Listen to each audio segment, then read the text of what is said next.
Eshituv nervi nevrinomasi keng tarqalgan o'smalardan biri bo'lib va ko'p so'raladigan savollarga sabab bo'ladi. Ma'lumot uchun, o'sma nerv qobig'idan shakllanadi va yuz nervi bilan chambarchas bog'liq bo'lgani uchun ayrim holatlarda yuz nervini ham jarohatlaydi, ayniqsa operatsiyadan keyin.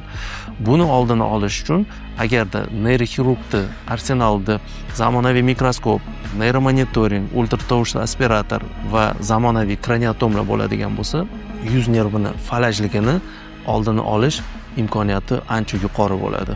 Shunga qaramasdan operatsiyadan keyin baribir asoratlar bo'lishi mumkin. Hattoki eng zamonaviy butun dunyoga mashhur klinikalarda ham 20-30% holatgacha yuz nervi falajligi operatsiyadan keyin bo'lishi mumkin. Bu 2-3 oydan keyin qaytishi mumkin yoki o'zgarmagan holatda butun umrga qolishi ham mumkin. Afsus, shunaqa holatlar ham bor.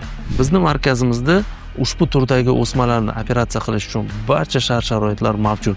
Agarda sizda yoki sizning yaqinlaringizda shunaqa kasallik bo'ladigan bo'lsa, murojaat qilishingiz mumkin. Videom sizga yoqgan bo'lsa, like qiling, do'stlaringizga yuborib qo'ying. Sog' bo'ling, salomat bo'ling.